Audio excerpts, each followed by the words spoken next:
Hi, everyone. Welcome to, I think we can consider this season two of our Meet the Mets sim, episode one.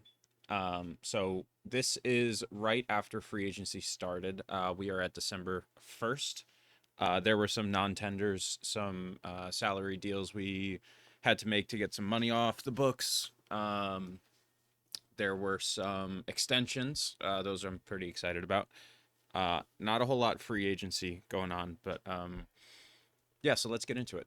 Um, so the way I kind of orient the pitching staff right here is I'm okay with running this back pretty much. I like the way they performed in the first half, and then I could just supplement in the at the trade deadline if necessary. And let's just say this team is awful.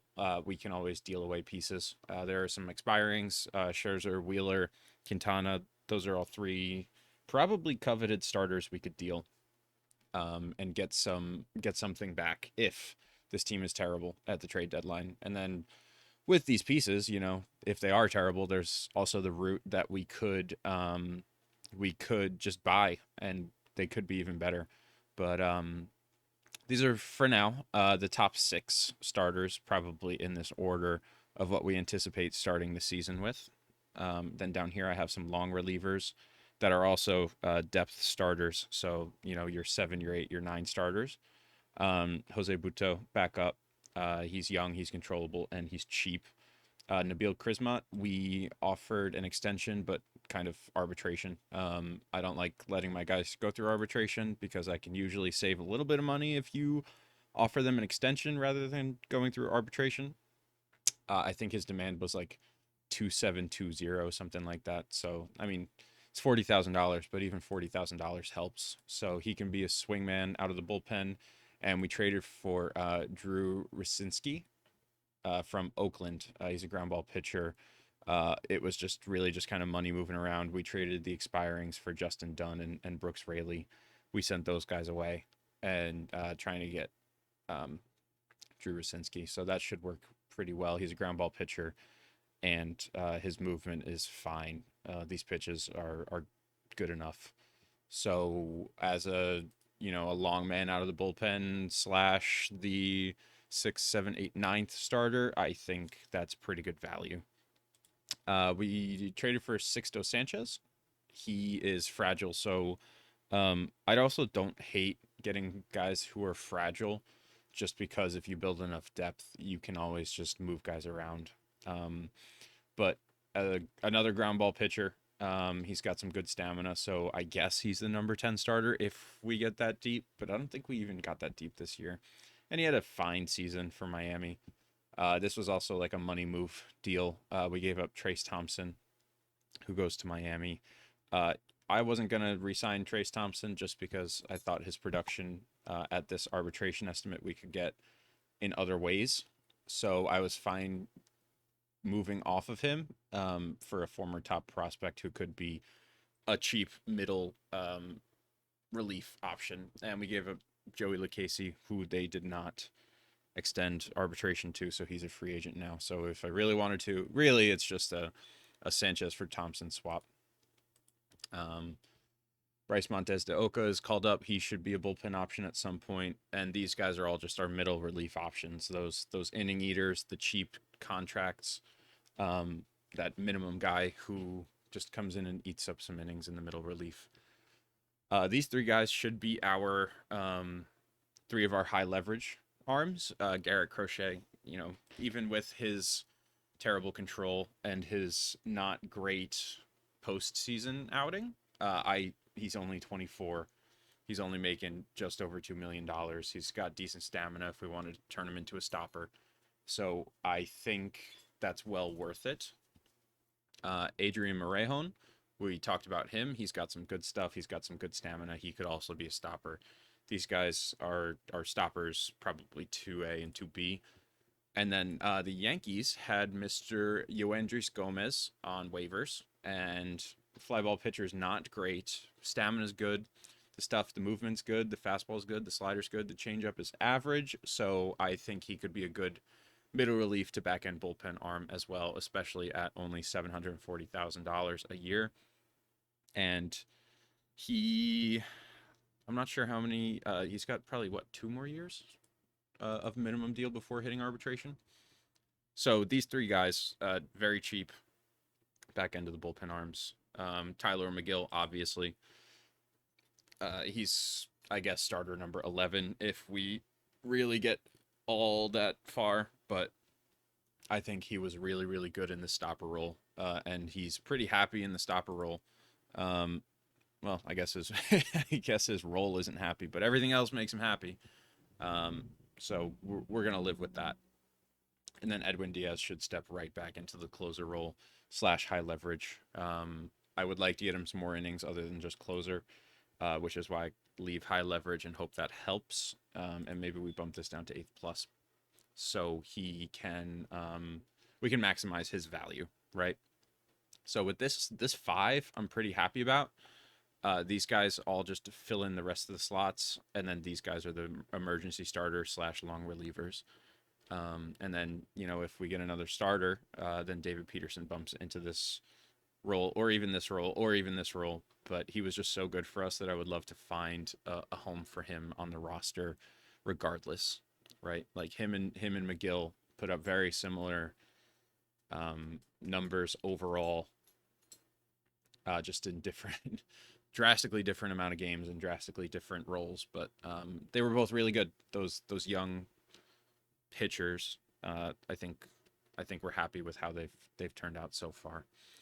So that's the pitching staff. I did just go through my Rule 5 eligible guys and pulled some of them up, but the only one that was really relevant is prospect Junior Santos. It could be a reliever, it could be a starter. We're going to keep developing him as a starter, but if he gets the reliever bump from his stuff and these pitches stay the same, relief might be his future.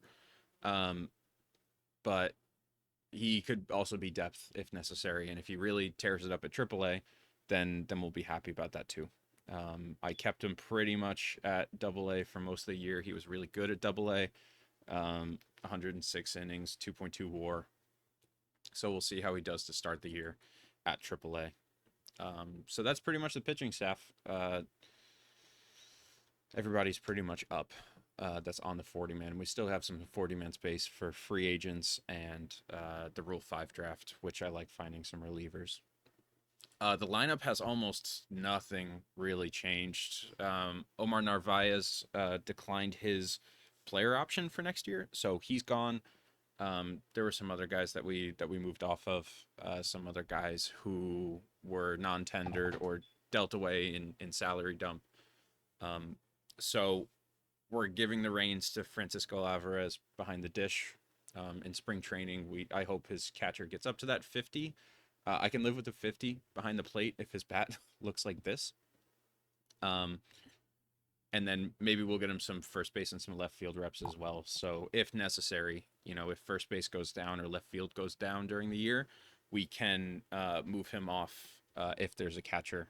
Just having the versatility is just really kind of nice. Maybe even some right field. But while we're on that subject of Mr. Alvarez, he's one of the big contract extensions we offered. We gave him a 14-year, $230 million contract to lock him up through his age 35 season. The logic behind this was I thought that we can get some peak production value, and Omar Narvaez was looking for like a $21 million contract himself this offseason. So if I could lock him in at a somewhat reasonable deal, especially one that tails off towards the end like this, and we're only really paying a premium for his peak right in here, his 27 to 31 seasons, then we're going to do that. And he's that guy, right? He's put together such a good rookie season that this is a contract that I'm happy offering. And if it ends up coming back to bite me, then I'll live with it. But if this sim only ends up being like a 5-year sim, then Alvarez is met for life at minimum, and that's pretty cool. So that's, and then we'll have Nito back him up. I like the catcher ability. I like the defense first for the backup catcher, even if this isn't great. It's still nice to be able to have like a defensive sub or just a different change of pace. Or Alvarez can DH on his days off or things like that, right? So first base rotation, we got four guys right here. Pete Alonso is going to play first base for the foreseeable future. He's the other contract extension. We gave him a $307 million deal for over 10 years, which is cheap this first year, just because we didn't.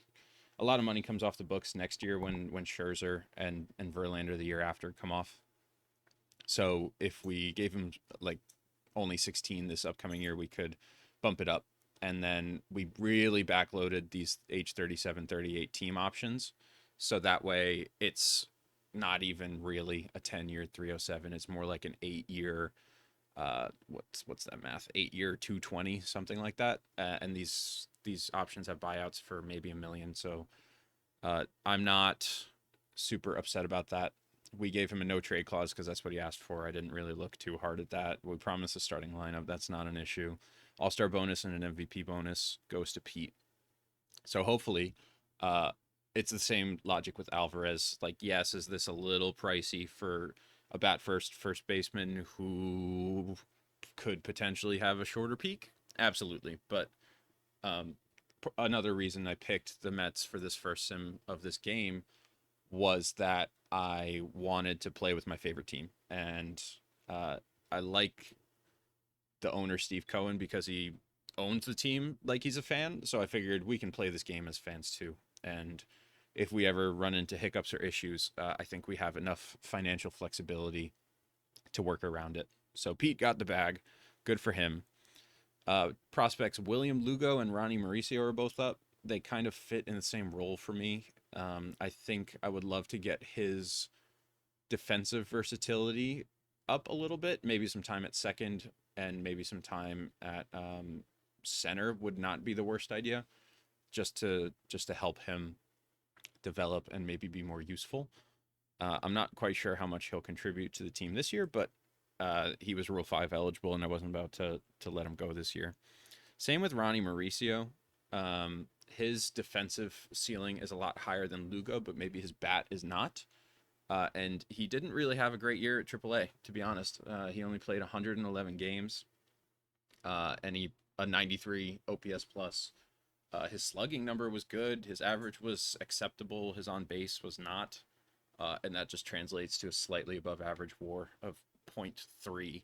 So kind of disappointing year, but I don't think he's only 22, right? I think it's too soon to give up on him. He'll be 23 probably by the time the season starts, and I think that's too soon to really give up on him.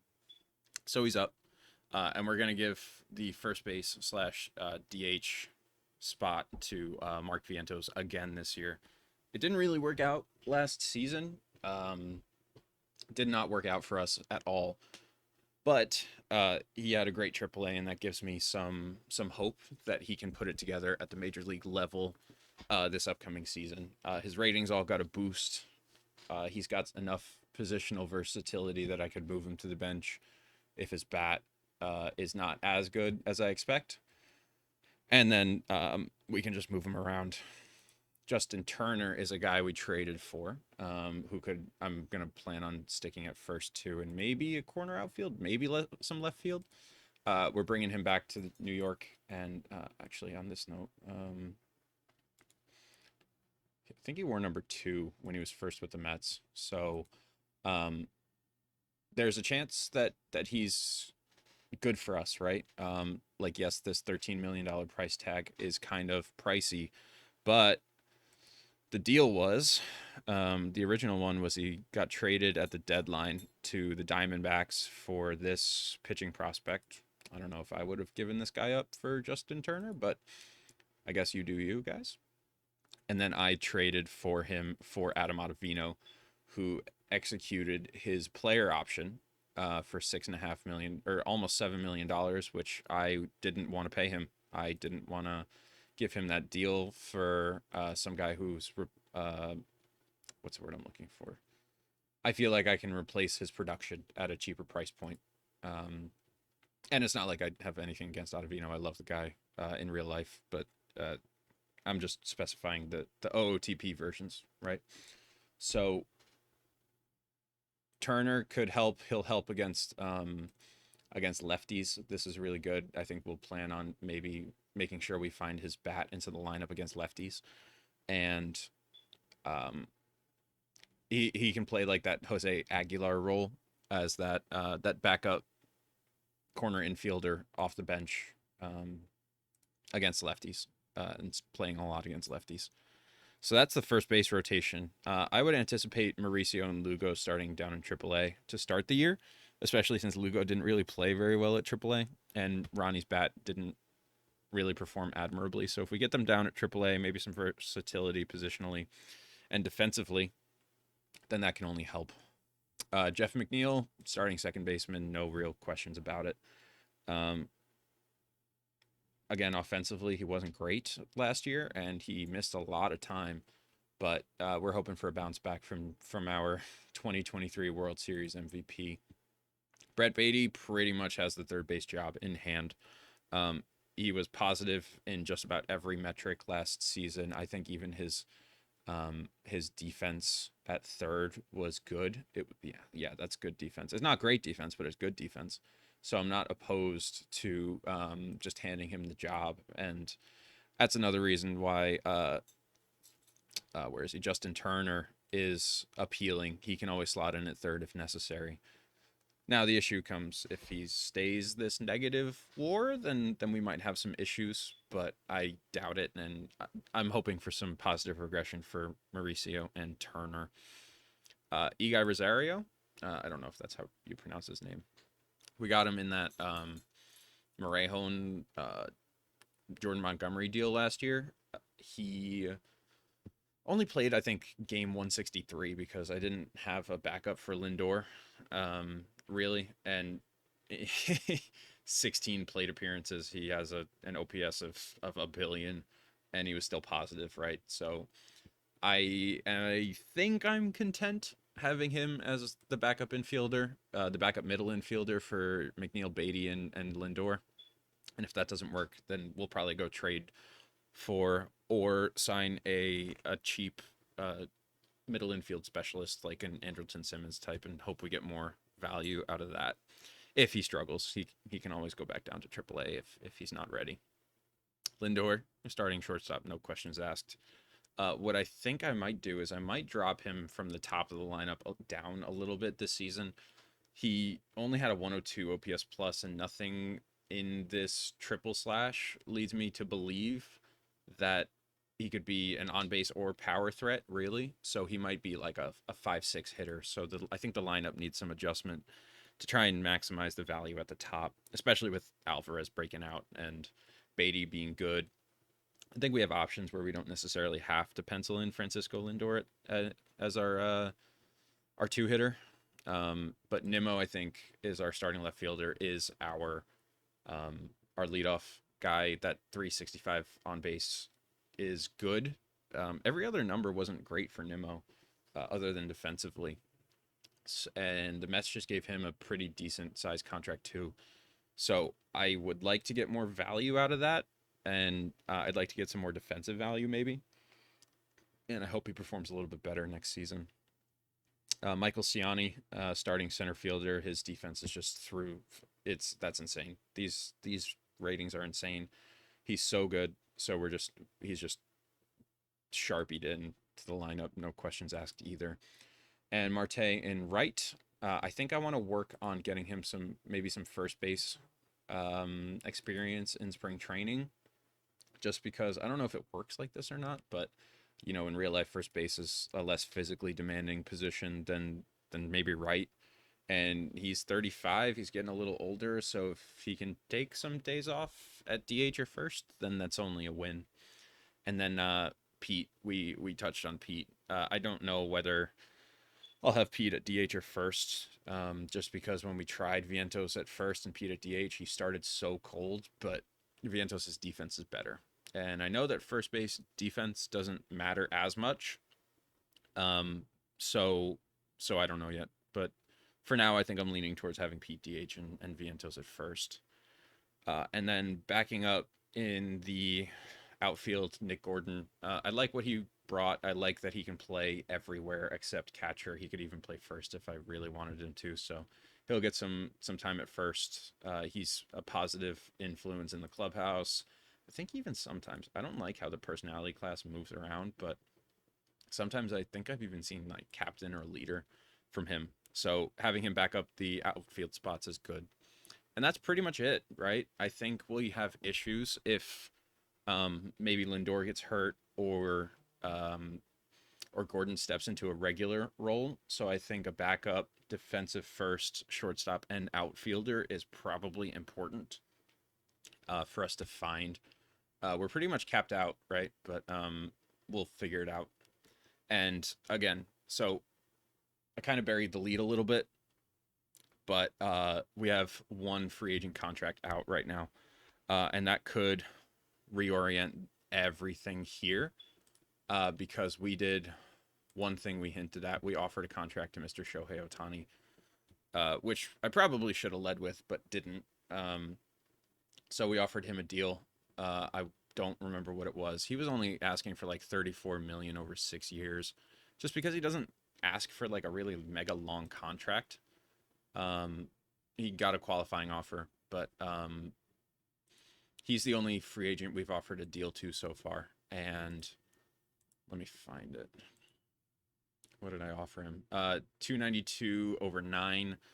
And it's a slightly backloaded, kind of similar to what we did with Pete, in which he has a slightly lower deal this year. So that way, when Verlander and Scherzer come off the books, and Wheeler even next season, and Quintana this year too, this one where Verlander has a team option, we get a lot more money. And I guess theoretically Edwin Diaz has an opt out, which I doubt he would execute or exercise rather. Senga might, which could be an issue, but we get a lot more money. We lose, what is that, $57 million off the budget, and then the year after we lose 69. Nice. So we can afford to throw some bigger contracts that are shorter, a smaller dollar value for this upcoming season, because we got a lot of money coming off next and the year after and the year after. So this Alvarez contract doesn't really even become an issue, and I wouldn't even say issue, but it doesn't crack 20 until 2029. The Pete is slightly front loaded right here for his 26, 7, 8 seasons, and then it dips a little in 29, 30, 31, and then the big fat option years at the end, which are, could even be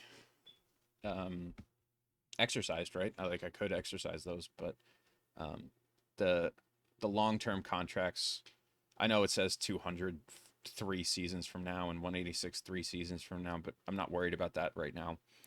I'm worried about building a World Series winner and a sustainable World Series winner off the back of a handful of stars. And if Scherzer keeps ratings declining and he's not as good as we kind of expect him to be, then we need that frontline starter again. We need Verlander to be maybe a 2 instead of the 1, and Shohei can be the 1 instead of, Verlander being the 1, Scherzer being the 2, Wheeler being the 3, whose contract is up.